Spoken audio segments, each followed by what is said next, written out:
অনেক রাত হয়ে গেছে, লোকশূন্য রাস্তা। একটি মেয়ে একা একা বাড়ি ফিরছিল। এ সময় কয়েকজন লোক মেয়েটিকে গাড়িতে জোর করে তুলে, এরপর পালাক্রমে চালায় ধর্ষণ। নির্যাতনের পর অর্ধমৃত অবস্থায় রেললাইনের উপরে ফেলে রেখে চলে যায়। পুলিশের ইনভেস্টিগেশনে অপরাধীরা ধরা পড়লেও শুরু হয় দীর্ঘ সময় ধরে আইনি লড়াই। কি হয়েছিল শেষ পর্যন্ত? এটা শুধু কোনো মুভির গল্প নয়, এটা প্রতিটি ধর্ষিত মেয়ের জীবন গল্প, যা প্রতিটি মানুষের জানা প্রয়োজন। বলছিলাম 2026-এ হিন্দি ভাষায় মুক্তি পাওয়া আশি মুভির কথা। সিনেমার শুরুটা হয় বিনয় এবং তার পরিবারকে দেখিয়ে। বিনয় একটি সুপার শপে সেলসম্যান হিসেবে কাজ করে। তার স্ত্রী পরিমা লোকাল একটি স্কুলের শিক্ষিকা এবং তাদের একমাত্র ছেলে ধ্রুব। প্রতিদিনের মতো ধ্রুবকে স্কুলের বাসে উঠিয়ে দিয়ে যে যার কাজের স্থানে চলে যায়। আর ইনি হলেন কার্তিক, বিনয় যে সুপার শপে জব করে সেখানকার সুপারভাইজার, বিনয়ের বস। তবে অনেক দিন থেকে একসাথে কাজ করার কারণে তাদের দুজনের মধ্যে অনেক ভালো সম্পর্ক। আজ কার্তিক কাজ থেকে ফেরার সময় রাস্তাতে রাবির সাথে দেখা হয়। রাবি এখন ক্রিমিনাল লয়ার। কিছু বছর আগে রাবির বোন কাবেরীর সাথে বিয়ে হয়েছিল কার্তিকের। কার্তিক যখন কাজের কারণে দেশের বাইরে ছিল তখন কাবেরী অ্যাক্সিডেন্ট করে। হসপিটালে ভর্তি করার পর ডক্টররা তাকে 3 দিনের সময় দিয়েছিল, কিন্তু কার্তিককে বারবার ফোন করার পরও তার সাথে যোগাযোগ করা যায়নি। এরপর কাবেরী মৃত্যুর সাথে পাঞ্জা লড়ে 7 দিন পর মারা যায়। কার্তিক নিজের স্ত্রীর মৃত্যুর সংবাদ শুনে পাগল প্রায় হয়ে যায়। এরপর থেকে সে কারো সাথেই যোগাযোগ করেনি। কাবেরীর মৃত্যুর জন্য নিজেকেই দায়ী করে মনে মনে। কেমন যেন এলোমেলো হয়ে গেছে। রাবির সাথেও দেখা তার অনেক বছর পর। কাবেরী মারা যাবার আগে কার্তিকের জন্য কিছু ভয়েস নোট রেখে গেছে, যা রাবি কার্তিককে দেবার জন্য অনেক দিন থেকেই খুঁজছিল। এদিকে পরিমা তার একটি ফ্রেন্ডের বার্থডে পার্টিতে এসেছে। বিনয় তাকে নেয়ার জন্য আসে। তবে পরিমাকে সবার সাথে এরকম মজা করতে দেখে বিনয় বলে, আমি ধ্রুবকে সামনে নেব, তুমি এদের সাথে আরও কিছুক্ষণ সময় কাটাও। অনেক রাত হয়ে গেছে, রাস্তাঘাট পুরো ফাঁকা। এমন সময় পার্টি শেষে পরিমাও একা বাসা যাচ্ছিল। কিছু দূর চলার পর পরিমা লক্ষ্য করে সাদা রঙের একটি কার তাকে ফলো করছে। পরিমাও বুঝতে পেরে দ্রুত হাঁটতে শুরু করে, কিন্তু কারটি হঠাৎ তার সামনে এসেই দাঁড়ায়। কয়েকজন ছেলে গাড়ি থেকে নেমে পরিমাকে জোর করে গাড়িতে তুলে নেয়। এরপর চলন্ত গাড়িতে কয়েকজন মিলে একের পর এক পরিমাকে ধর্ষণ করে। এসব তারা ভিডিও করে রাখছিল। শুধু তাই নয়, কে কতক্ষণ পারে এটা নিয়ে প্রতিযোগিতাও শুরু হয়। কাউন্টও করে রাখে। পরিমা যখন বাধা দেওয়ার চেষ্টা করে, মেয়েটাকে মেরে প্রায় আধমরা করে রাখে। এদিকে পরিমা ফিরতে দেরি দেখে বিনয়ও খুঁজতে বের হয়েছে। যখন ছেলেগুলোর যৌন ক্ষুধা মিটে যায়, তখন শহর থেকে একটু দূরে রেল লাইনের উপরে অর্ধনগ্ন অবস্থায় পরিমার বডিটি ফেলে চলে যায়। ছেলেগুলো কিছু দূর যাবার পর গাড়িটি একটি দোকানের সামনে ওয়াশ করার জন্য রেখে দেয়। নিজেদের পোশাকগুলো চেঞ্জ করে নেয় সেই দোকান থেকেই। এর একটু দূরে পুরাতন পোশাক এবং মোবাইলগুলো ভেঙে পুড়িয়ে ফেলে। সকালবেলা পরিমাকে রক্তাক্ত অবস্থায় পড়ে থাকতে দেখে একজন লোক হসপিটালে ভর্তি করায়। বিনয়কেও হসপিটাল থেকে ফোন করার পর বিনয়ও তার ছেলেকে নিয়ে এসেছে। খবর পেয়ে কার্তিকও ছুটে আসে। পরিমা বেঁচে গেলেও রাতের ঘটনা সে কিছুতেই ভুলতে পারছে না। এদিকে পরিমাকে যেখানে পড়ে থাকতে পাওয়া গেছে, এসআই আশুতোষের নেতৃত্বে এসআই সঞ্জয়ের একটি টিম ঘটনাস্থলে এসে ইনভেস্টিগেশন শুরু করে। পাশের বাসার একটি সিসি ক্যামেরার ভিজুয়ালের মাধ্যমে গাড়িটি শনাক্ত করা হয়। এরপর গাড়িটির নাম্বার প্লেটের মাধ্যমে গাড়ির ওনার, রাস্তার পাশের একটি লন্ড্রির দোকানের মালিককে সঞ্জয় যখন জিজ্ঞেস করে, লোকগুলো জানায় গাড়িটি আসলে দেবরাজ নামের একজন রিয়েল এস্টেট বিজনেসম্যানের, কিন্তু গাড়িটি সবসময় তার ছেলে নিক্কা চালায়। নিক্কার সাথে তার 3 বন্ধু সারাদিন ঘোরাফেরা করে, রাতে এই বিল্ডিংয়ের পেছনে বসে ড্রিঙ্কস করে। লোক দুটির কথা মতো বিল্ডিংয়ের পেছনে ময়লা স্তূপের পাশেই সেই সাদা রঙের কারটি খুঁজে পাওয়া যায়। গাড়িটি কে বা কারা ওয়াশ করে রেখেছে, এখানে কোনো এভিডেন্স খুঁজে পাওয়া যায় না। মোবাইল নাম্বারগুলোর মাধ্যমে লোকেশন ট্র্যাক করে নিক্কা, বান্টি, বাল্লু এবং ঘুল নামের 4 জনকে অ্যারেস্ট করে পুলিশ। বিনয় পরিমার ব্যাপারে যতই ধ্রুব থেকে সব কিছু লুকানোর চেষ্টা করুক না কেন, ধ্রুব তার বন্ধু এবং প্রতিবেশীর কাছে সব কিছু ঠিকই জেনে গেছে। পরিমাকে হসপিটালে পড়ে থাকতে দেখে কার্তিকের আজ কাবেরীর কথা খুব মনে পড়ছে। ঠিক এই জায়গাটাতেই কার্তিকের স্ত্রী কাবেরী অ্যাক্সিডেন্ট করেছিল। কেউ একজন ড্রিঙ্কস করে বেপরোয়া গাড়ি চালিয়ে তার স্ত্রীকে ধাক্কা দেয়, কিন্তু গাড়িটি শনাক্ত করা যায়নি। আশেপাশে কোনো সিসি ক্যামেরা ছিল না। মৃত্যুর আগে কাবেরী যে ভয়েস নোটগুলো রেখে গিয়েছে সেগুলো শোনার সাহস হয়নি কার্তিকের। কিন্তু আজ হসপিটাল থেকে আসার পর সেই ভয়েস নোটগুলো শুনে কাবেরীও মৃত্যুর আগে বুঝতে পেরেছিল কার্তিকের সাথে যদি মৃত্যুর আগে কন্ট্যাক্ট না হয় তার, কার্তিক সারা জীবন নিজেকে ক্ষমা করতে পারবে না। এজন্যই ভয়েস নোটগুলো রেখে গিয়েছে। কার্তিকের বস আগে থেকেই কার্তিককে সতর্ক করে দিয়েছিল সে যেন হসপিটালে না যায়। কিন্তু হসপিটালে যাবার পর পরিমার অবস্থা দেখে কার্তিকের মনে মনে কিছু একটা চলছে। আজ 4 জন অ্যাকিউজডকে কোর্টে তোলা হয়। কার্তিক ও পাবলিক প্রসিকিউটর রাবির সাথে দেখা করে বলে, বিনয় আমার ফ্রেন্ড, পরিমা তারই স্ত্রী, কেসটা তুমি একটু তোমার মতো করে দেখো।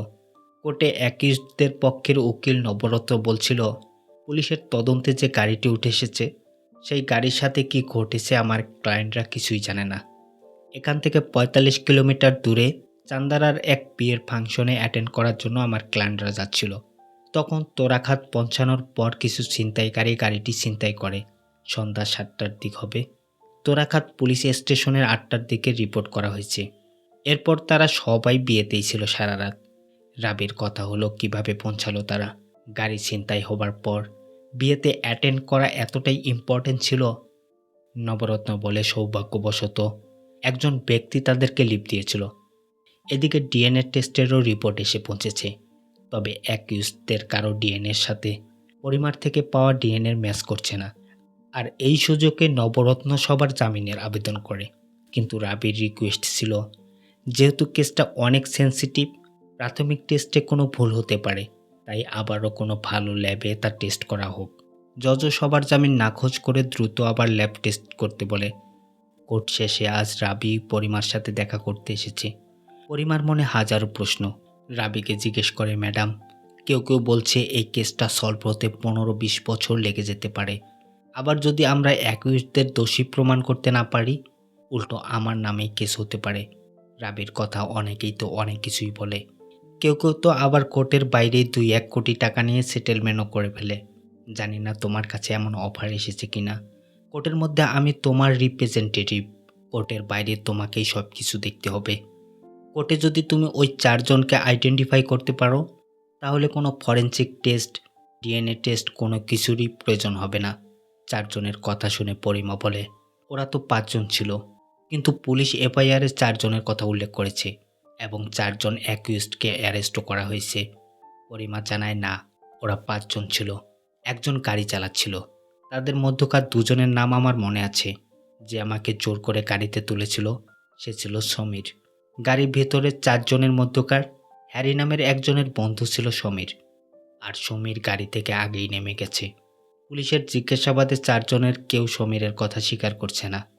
পরবর্তী দিন রাবি ৫ জন অ্যাকিউজডের কথা কোর্টকে বললে ওই কেসের তদন্ত অফিসার এসআই আশুতোষকে ডাকা হয় বিস্তারিত জানার জন্য। আশুতোষ বলে ২ বার জবানবন্দি নেওয়া হয়েছে। পরিমা তখন এতটাই অসুস্থ ছিল যে তার কথা তখন ভালোভাবে বোঝা যায়নি। হয়তোবা আমাদেরই কোথাও ভুল আছে। সেই সাথে বলে ৫ম অ্যাকিউজডকে আমরা খুঁজছি। সেকেন্ড টাইম ডিএনএ টেস্টের রিপোর্টও জমা দেওয়া হয় আজ। এবারও ডিএনএ ম্যাচ করছে না। নবরত্নের দাবি আমরা ইনোসেন্ট। মিছে আমার ক্লায়েন্টকে আটকে রাখা হয়েছে। রাবি আইডেন্টিফাই প্যারোডের জন্য অ্যাপ্লাই করেছে। তবে ওই ঘটনার পরে পরিমা এখন ভালোভাবে চোখেই দেখতে পারে না। নবরত্নের কথা, পরিমার কোন দিন ভীষণ ঠিক হবে, ততদিন কেন আমার ক্লায়েন্টকে আটকে রাখা হবে। আমি তো প্রথম থেকেই বলছি আমার ক্লায়েন্টদের গাড়ি ছিনতাই হয়েছিল। তারপর তারা সারা রাত বিয়ের অনুষ্ঠানেতেই ছিল। রাবি ওই রাতে তাদের লিফট দেওয়া গাড়ির ছবির কথা বলে। নবরত্নের কথা, গাড়ির কে ছবি তুলে রাখে। রাবি বলে গাড়ি চুরি হওয়ার পর কে বা বিয়ের অনুষ্ঠানে অ্যাটেন্ড করতে যায়। গাড়ি হারানোর পর তোরাখাত পুলিশ স্টেশনে এফআইআর করা হয়েছে। তার কপিও সাবমিট করে নবরত্ন। রাবির কাছে তেমন উপযুক্ত প্রমাণও নেই। কোর্ট তাদের একটি শর্তে জামিন দেয়, প্রতিদিন তাদেরকে পুলিশ স্টেশনে এসে হাজিরা দিতে হবে। আর নেক্সট হিয়ারিংয়ের দিন তোরাখাত পুলিশ স্টেশনের এফআইআর করার সময়ে সিসি ক্যামেরার ফুটেজও সাবমিট করতে হবে কোর্টে। নিক্কা জামিনে বের হবার পর নিক্কার হাতে দেবরাজ একটি পিস্তল ধরিয়ে দিয়ে বলে, নে, এবার আমাকে মেরে ফেল। তোকে বের করতে আমার না জানি কত জায়গাতে দৌড়াতে হয়েছে। নিক্কার মা বলছিল, তুমি কেন আমার ছেলেকে দোষ দিচ্ছ? সব দোষ তো যারা গাড়ি চুরি করেছে তাদের।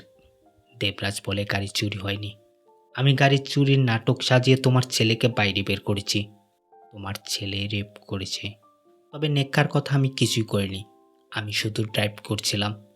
নিক্কার মা নিক্কাকে শাসন করার পরিবর্তে উল্টো দেবরাজকে বলে এই কথাগুলো যেন বাইরের কোনো লোক জানতে না পারে। কয়েকদিন পর শ্বেতার বিয়ে। এসব কিছু এখানেই শেষ করো। এরপর দেবরাজ নিক্কাকে বাসা থেকে একটু দূরে নিয়ে যায়।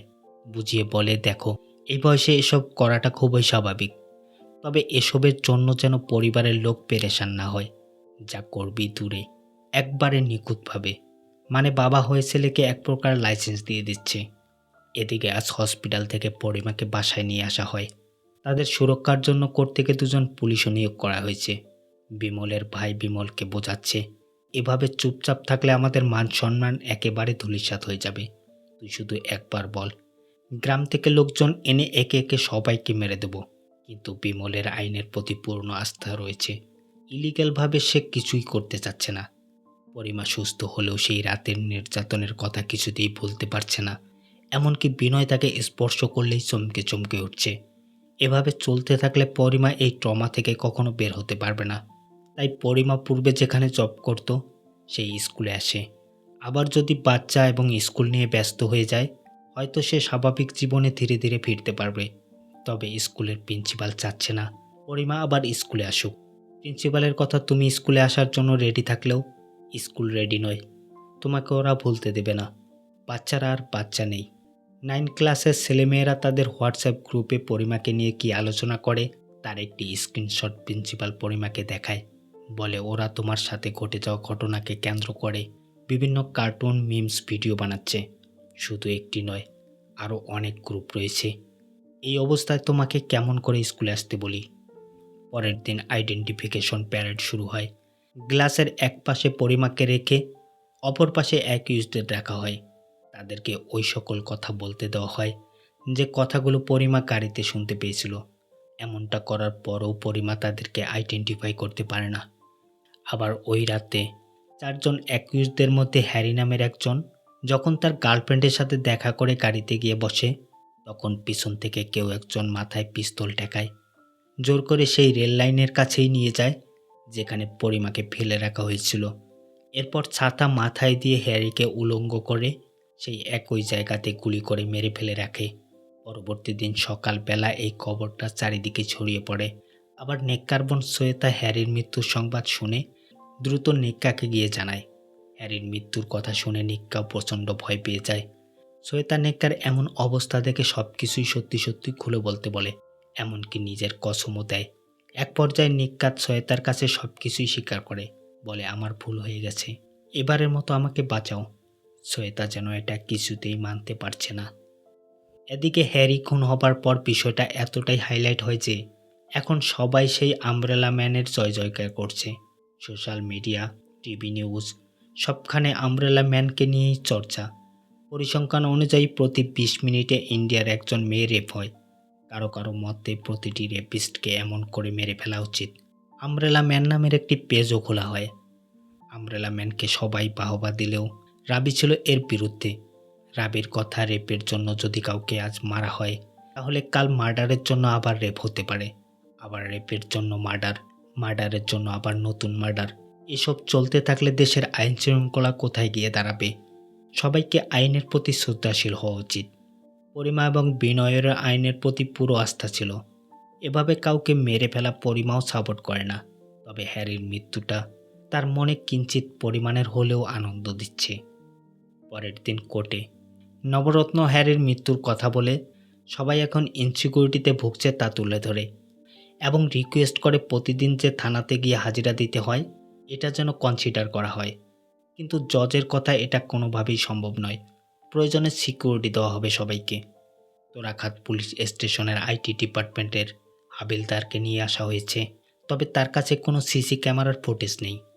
হাবিলদার জানায় রিপোর্টটি লেখার সময় হঠাৎ বাদরের আক্রমণে সিসি ক্যামেরার তার ছিঁড়ে যায়, আর এ কারণেই কয়েক ঘন্টার সিসি ক্যামেরার রেকর্ড হয়নি। কোর্ট আশুতোষকে চার্জশিট দাখিল করতে বলে। এরপর কেসটা ফাস্ট ট্র্যাকে চলবে। কেস ফাস্ট ট্র্যাকে চললে আদালতের কাছে ভ্যালিড কিছু এভিডেন্স সাবমিট করতে হবে রাবির। এজন্য রাবি সঞ্জয়কে নিয়ে ক্রাইম স্পটের আশেপাশে আবার তদন্ত শুরু করে। এর আগে যে লন্ড্রির দোকানের মালিকের ইনফরমেশনে গাড়ি খুঁজে পাওয়া গিয়েছিল, হঠাৎ তারা দোকান ছেড়ে কোথায় যেন চলে গেছে। কাপড় এবং মোবাইল এখানেই পোড়ানো হয়েছে। রাস্তার পাশে এটিএম বুথের সিসি ক্যামেরায় গাড়ি পাঁচ হতে দেখা গেছে। এর ঠিক ৩৫ মিনিট পর গাড়ি এসে ময়লা স্তূপের পাশে দাঁড়ায়। রাবির কথায় এটিএম থেকে এখানকার দূরত্ব মাত্র ১০ মিনিটের। ২৫ মিনিট তারা কোথাও না কোথাও দাঁড়িয়েছিল। আর সত্যি ২৫ মিনিট তারা এই দোকানের ভেতরে ছিল। কিন্তু এরপর সঞ্জয় তার নিজের মতো করে ইনভেস্টিগেশন করবে। রাবিকে আর সাহায্য করতে চাচ্ছে না। রাবিও বুঝতে পারে এসআই আশুতোষ তো অনেক আগেই বিক্রি হয়ে গেছে। তবে সঞ্জয়ও কি আশুতোষকে সহযোগিতা করছে? সঞ্জয় তেমন কিছুই বলে না। আসলে সঞ্জয়ের কাজিনের বিয়ে হয়েছে আশুতোষের সাথে। এ কারণে সব কিছু জানার পরেও কিছু বলতে পারে না সঞ্জয়। হ্যারির মৃত্যুর পর দেবরাজ তার ছেলেকে নিয়ে ভীষণ চিন্তিত। দেবরাজ তার উকিলের নবরত্নের মাধ্যমে রাবির সাথে একটা সেটেলমেন্ট করতে চায়। রাবির কথা নিক্কাকে সরকারি সাক্ষী হতে হবে, সবার নাম বলে দিতে হবে। তাহলে যাবজ্জীবনের পরিবর্তে সাজা ২ বছরে আনতে পারবো, শুধু নিক্কার জন্যে। দেবরাজ অফার করে যে কোনো অঙ্কের টাকা চাইতে পারেন। একমাত্র ছেলে আমার, সাজা না দিয়ে যে কোনোভাবে বাঁচিয়ে দিন। এরপর তাদের সাথে ডিল ফাইনাল হয়। শর্ত হলো সব কিছুই বলতে হবে। রাবি নিক্কাকে জিজ্ঞেস করে সমীর কে ছিল। নিক্কা বলে সমীরকে আমি প্রথম ওই দিনই দেখেছিলাম। গুলের বন্ধু ছিল সমীর। সমীরকে আমরা সাবিমোড়ের পাশের জিমের সামনে থেকে পিক আপ করেছিলাম। এরপর নিক্কা তার গার্লফ্রেন্ডকে নিয়ে একটি নাইট ক্লাবে যায়। নাইট ক্লাবের সামনে তখন শত শত মানুষের ভিড়। এ সময় হঠাৎ ছাতা মাথায় দিয়ে একজন লোক নিক্কার পেটে চাকু মেরে চলে যায়। মুহূর্তের মাঝে নিক্কা মাটিতে ঢলে পড়ে এবং পরক্ষণেই মারা যায়। এদিকে আবার সঞ্জয় সেই সব অনারকে পিটিয়ে সবকিছু স্বীকার করিয়ে নিয়েছে। ওই দিন নিক্কা, বান্টি, বাল্লু এবং ঘোল দোকানে এসে রক্তমাখা জামাগুলো চেঞ্জ করেছিল। সঞ্জয় যখন সব অনারের জবানবন্দি রেকর্ড করেছে তখন তার হাতে পিস্তল ছিল, আর তা ভিডিওতেও দেখা যাচ্ছে। আর এটা তো কোর্টে সাবমিট করা যাবে না। দেখেই বোঝা যাচ্ছে সঞ্জয় তাকে ভয় দেখিয়ে সবকিছু স্বীকার করিয়েছে। সঞ্জয়ের কথা আপনি একটু দাঁড়ান ম্যাডাম, আমি আবার সব কিছু রেকর্ড করে আনছি। সঞ্জয় পূর্ব থেকে ড্রিঙ্কস করে রেখেছিল। রাবি সঞ্জয়ের পিছু পিছু যেতেই গাড়ির পিছনে দেখতে পায় সেই সব অনারকে সঞ্জয় বেঁধে রেখেছে। রাবি তাকে ছেড়ে দেয়। সঞ্জয় বলছিল আর কতবার হারবেন ম্যাডাম আপনি, হারারও তো একটা লিমিট আছে। রাবি বলে তুমি কি এভাবে হিরো হতে চাও? হিরো যদি হতেই চাও তাহলে আশুতোষের বিরুদ্ধে একবার মুখ খুলে দেখো। আশুতোষ সঞ্জয়ের ভগ্নিপতি হওয়ার কারণে সব কিছু জানার পরও সে কখনো মুখ খোলেনি। রাবি যখন বাসায় ফিরছিল তখন কার্তিকের বস রাবির সাথে দেখা করে। বলে কার্তিককে ইদানিং ভীষণ অ্যাগ্রেসিভ দেখাচ্ছে। আমার মনে হয় ছাতা মাথায় দিয়ে যে খুনগুলো করা হচ্ছে সেগুলো অন্য কেউ নয়, কার্তিকই করছে। সত্যিই তাই। অ্যাকিউজদের মধ্যকার দুজনকে কার্তিক নিজেই খুন করেছে। রাবি বলে নিক্কা তো সরকারি সাক্ষী হওয়ার জন্য রাজি ছিল। আমি বুঝতে পারছি না, যে লোক তার স্ত্রীকে দেখার জন্য একটিবারও হসপিটালে আসেনি সে কেমন করে তার বন্ধুর স্ত্রীর জন্য এত কিছু করতে পারে। কার্তিক চুপচাপ শুধু শুনছিল। অপরদিকে বাল্লুর গার্লফ্রেন্ড পুনম বাল্লুর উপর রাগ করে শহর থেকে চলে যাচ্ছে। বাল্লু তাকে মানাতে এসেছে। এ সময় একজন ছাতা মাথায় দিয়ে বাল্লুকে মারতে আসে। তখন পুনম মোবাইলটি বের করে যখন ভিডিও রেকর্ড করতে যায় লোকটি বাল্লুকে না মেরে পুনমকেই শ্যুট করে। কিন্তু এ সময় কার্তিক তো রাবির সাথে। তবে কার্তিকের প্যাটার্ন ফলো করে কে খুন করতে এসেছিল। এদিকে অনেক খোঁজাখুঁজির পর সমীরের অ্যাড্রেস খুঁজে পাওয়া গেছে। সমীরের মেয়ে পরিমার স্কুলেই পড়ে, কিন্তু সমীর ২ সপ্তাহ থেকে বাড়ি আসে না। সমীরের স্ত্রী সবিতার দেয়া তথ্য অনুযায়ী এসআই সঞ্জয় সমীরকে অ্যারেস্ট করে। আশুতোষও এখন বুঝতে পারছে সঞ্জয় তার বিরুদ্ধে গিয়ে কেসটা নতুন করে ইনভেস্টিগেশন করছে। তা না হলে কার ইনফরমেশনের ভিত্তিতে কেনই বা সমীরকে অ্যারেস্ট করা হলো? এসব ব্যাপারে তো সঞ্জয় আশুতোষের কাছে পারমিশনও নেয়নি। তাছাড়াও উইটনেস লিস্টে নতুন করে সঞ্জয়ের নাম যুক্ত করা হয়েছে। আশুতোষের সাথে সঞ্জয়ও অনেক স্ক্যামের সাথে জড়িত। এই কেসে যদি সঞ্জয় আশুতোষকে সাহায্য না করে তাহলে আশুতোষও চুপ থাকবে না। পরবর্তী হিয়ারিংয়ের দিন মুখে ওড়না পেঁচিয়ে পরিমাকে কোর্টে তোলা হয়। নবরত্ন জিজ্ঞেস করে রেপ করার সময় আপনার কি সব কিছুই মনে আছে? পরিমা বলে হ্যাঁ, আমার সব কিছুই মনে আছে। ৬ বার স্টেটমেন্ট দিয়েছি, ২২ বার মনে করেছি। রাতে আমি একা মেট্রো রেল স্টেশন দিয়ে আসছিলাম। নবরত্ন থামিয়ে দিয়ে বলে, এসব তো সবাই জানে। আমি একটু ডিটেলসে জানতে চাচ্ছিলাম, যা লিখিত স্টেটমেন্টে নেই। পরিমা বলে তারা কাউন্ট করতেছিল। 126 পর্যন্ত লাস্ট কাউন্ট ছিল। গাড়ির মধ্যে এক কর্নারের ট্রায়াঙ্গেল একটা শেপ ছিল। সারাটিক্ষণ আমি সেদিকেই তাকিয়েছিলাম। নবরত্নের কথা সেদিন তাহলে আপনার না দেখার কোনো সমস্যা ছিল, না শোনার। আর আপনার একটা স্টেটমেন্ট আমাকে কিছুটা বিচলিত করেছে। আপনি পুলিশের কাছে বলেছিলেন আপনার স্কার্ট ছিঁড়ে ফেলা হয়েছিল, কিন্তু সেই স্কার্ট পুলিশ অক্ষত অবস্থায় রাস্তার উপরে পেয়েছে। তাছাড়াও আপনি বলেছিলেন পার্টিতে কোনো অ্যালকোহল নেননি। পুরোপুরি সুস্থ থাকার পরও অ্যাকিউজদের আপনি আইডেন্টিফাই করতে পারেননি এখনও। তার মানে আমার ক্লায়েন্টরা ওই দিন ওই গাড়িতে ছিলই না। পরিমা বলে কারের মাঝে অন্ধকার ছিল। তাছাড়াও রাস্তার লাইটে আমি তাদের চেহারা ভালোভাবে দেখতে পাইনি। নবরত্নের কথা তাহলে ওই 5 জনই যে গাড়িতে ছিল, এই বিষয়টা আপনি শিওর নন? এসব বিভ্রান্তকর প্রশ্নে পরিমা অস্থির ফিল করছিল। জজ ইন ক্যামেরার কথা বলে, কিন্তু পরিমা সবার সামনেই কথা বলবে। মুখ থেকে ওড়নাটি সরিয়ে নেয়। বলে, শিওর তো আমি নিজেকে নিয়েও নই। আমার ফেসে এমন কাটা দাগ আগে ছিল না। আমি তো এখন নিজেকেই চিনতে পারি না। নবরত্নর স্পষ্ট কথা, আপনি চিনতে না পারলে এটা আপনার ব্যর্থতা। মিশে আপনার ব্যর্থতার জন্য 3 জন লোক জেল খাটবে কেন? পরিমা বলে, সব ব্যর্থতা আমারই সব দোষ। আমাকে ফাঁসি দিয়ে দিন। আমার দোষ না থাকলে আমি কেন স্কুলে পড়াতে যাব? অপরাধী না হলে কেন আমি একজন পুরুষ মানুষ ছাড়া একা রাস্তাতে বের হব? আমি 6 বছর থেকে যে স্টুডেন্টদের পড়াচ্ছি, তাদের মধ্যকার একজন ছেলে তাদের হোয়াটসঅ্যাপ গ্রুপে লিখেছে যে ওই দিন তাকে কেন ওই গাড়িতে ইনভাইট করা হয়নি। ওরা তো আমার সন্তানের মতো। কোর্টের অধিবেশন সেদিনের মতো শেষ হয়। পরের দিন রাবি যখন কোর্টে আসছিল, তখন পেছন থেকে একটি লোক রাবির মুখের উপরে কালি ছুঁড়ে মারে। আসলে রাবি আমব্রেলা ম্যানের বিরুদ্ধে অনেক ভিডিও বানিয়েছে, কিন্তু জনতার কাছে আমব্রেলা ম্যানই সঠিক পথে। জজও তাকে ফ্রেশ হয়ে আসতে বলে, অথবা রাবি যদি চায় ডেট অন্যদিনও নিতে পারে। রাবি এই অবস্থায় কন্টিনিউ করতে চায়। তার ভাষায় কতবার আর ক্লিন করব। এখন তো পাড়ায় পাড়ায় রাস্তার মোড়ে মোড়ে কোর্ট বসেছে। মানুষ নিজেই তার বিচার করছে। ডিফেন্স বলেছে ওই দিন গাড়ি চুরি হয়েছিল। এফআইআর করার সময় সিসি ক্যামেরার ফুটেজও পাওয়া যায়নি। বানর নাকি তার কেটে দিয়েছে। মেনে নিলাম। গাড়ি চুরি হবার পর লিফট নিয়ে বাসে করে বিয়েতে তাদের যেতেই হলো, সেটাও মেনে নিলাম। বিয়ের ছবিগুলোই শুধু সকালবেলার, রাতের কোনো ছবি নেই, এটাও মেনে নিলাম। ডিএনএও ম্যাচ হচ্ছে না। সার্ভাইভার অ্যাকিউজদের আইডেন্টিফাই করতে পারছে না। তাহলে এখন কি? Case close. এটাই কি সমাধান? আজ আমার কাছে 8 বছরের একটি মেয়ের রেপ হওয়ার কেস এসেছে। কাল আবার আসবো আমি। 8 বছরের মেয়েটা তো অনাথ, বয়সও অনেক কম। সে নিশ্চয়ই আইডেন্টিফাই করতে পারবে না। No video, no evidence. এই সব কিছু বিষয় মাথায় রেখে ম্যাডাম আজকের রায়টা ঘোষণা করবেন। রাবি সেই বিয়ের একটা ছবি জজকে দেয়, যেখানে 4 জন অ্যাকিউজড একই ধরনের প্রিন্টের শার্ট পরে আছে। রাবি নিক্কার বোন শ্বেতাকে জিজ্ঞেস করে, তোমার ভাই এই টাইপের শার্ট কি সবসময় পরে? শ্বেতা জানায় মাঝে মাঝে। তবে গত 1 বছরের নিক্কার সোশ্যাল মিডিয়ার পোস্ট দেখলে বোঝা যায়, গত 1 বছর নিক্কা 10টি বিয়েতে অ্যাটেন্ড করতে গিয়েছিল, কিন্তু সবখানেই সে টি শার্ট পরা অবস্থায়। আচ্ছা, মেনে নিলাম সেদিন নিক্কা প্রিন্টের শার্ট পরেছিল। তুমি কি কখনো তোমার ভাইয়ের স্কাই লেখা টি শার্ট দেখেছিলে? শ্বেতা বলে, হ্যাঁ। সাবির মোড়ের পাশে সিসি ক্যামেরায় স্কাই লেখা ব্ল্যাক টি শার্ট পরা দেখা গিয়েছে নেক্কাকে। এরপর ডাকা হয় সেই দোকানের মালিককে। রাবি বলে, ঘটনার দিন 3টের দিকে নিক্কার বাবা দীপরাজ আপনাকে ফোন করেছিল। দোকানের মালিক বলে, ভুল করে কল দিয়েছিল। আমি কলটি রিসিভ করার পর কয়েকবার হ্যালো হ্যালো বলেছি, এরপর কেটে দিয়েছি। রাবির কথা ভুল করে তো আর 4 মিনিট হ্যালো হ্যালো করা যায় না।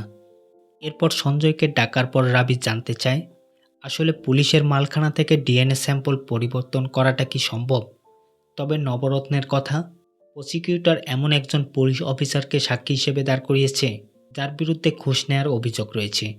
আই এম সরি, আসলে আমি এভাবে বলতে চাচ্ছি না। তার বিরুদ্ধে এখনও 3টি কেস ইনভেস্টিগেশনাধীন রয়েছে। সঞ্জয় বলে, আপনি যা বলেছেন সব কিছুই সত্য স্যার। 10,000 20,000 করে অনেকবারই আমি ঘুষ নিয়েছি, তবে সবসময় একটা লিমিট রাখার চেষ্টা করেছি। ঠিক এরপরেই বলে সব সত্য কথাগুলো। সেদিন পরিমা থেকে যে স্যাম্পল কালেক্ট করা হয়েছে, সেটা তো অনেক আগেই ডিস্ট্রয় করা হয়েছে। এখন যে মালখানায় ডিএনএ স্যাম্পল রয়েছে সেটা অন্য কারো। আর এটা হাজারবার টেস্ট করার পরও কখনো ম্যাচ হবে না। জজ জানতে চায় এই কাজটা কার। সঞ্জয় আশুতোষের কথা বলে।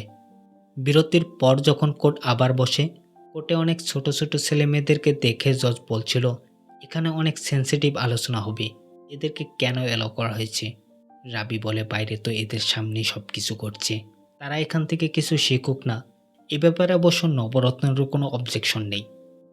এরপর সমীরের মেয়েকে জিজ্ঞেস করলে বলে, সেদিন রাতে 11টার দিকে আমার ঘুম ভেঙে যায়। আমি দেখি আমার বাবা কিছু কাপড় পরাচ্ছে, মেরুন কালারের একটি শার্ট, ঘাড়ের নিচে এবং মুখে আঁচড়ের দাগ।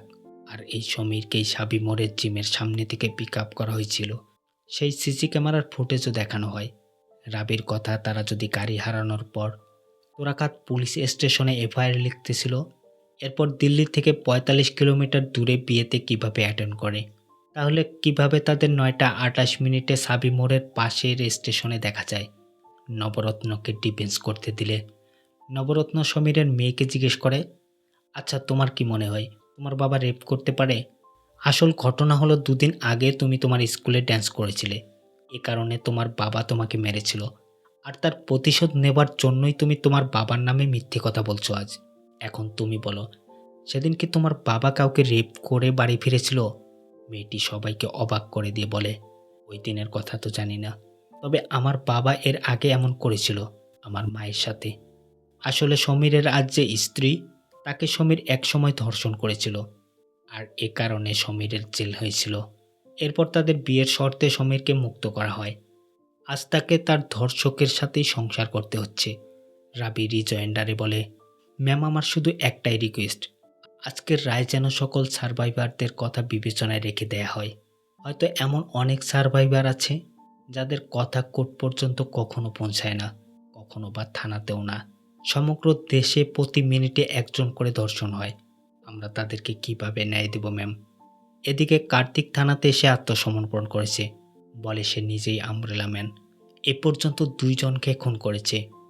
এসআই আশুতোষকে জানালে সে ম্যাজিস্ট্রেট কোর্টে নিয়ে আসতে বলে কার্তিককে। এরপর জজ রায় শোনায়। আসলে ওই দিন গাড়ি চুরি হয়নি, নিক্কা, বান্টি, বাল্লু, ঘুল ও সমীর মিলে পরিমাকে রেপ করেছে। ফাইনাল রায়ের জন্য আগামীকাল নির্ধারণ করা হয়। আর ইনভেস্টিগেশন টিমের বিরুদ্ধে সঠিক তদন্ত করে ব্যবস্থা নিতে বলে। কার্তিককে যখন ম্যাজিস্ট্রেট কোর্টে নিয়ে আসা হচ্ছিল, তখন দেবরাজ তার পার্সোনাল রিভলভার দিয়ে কার্তিককে শ্যুট করে। সঙ্গে সঙ্গে কার্তিক মারা যায়। কিছুদিন পরের সিন দেখানো হয়। পরিমা ধীরে ধীরে তার স্বাভাবিক জীবনে ফিরে আসছে। বিনয়ও তাকে যথেষ্ট সাপোর্ট করছে।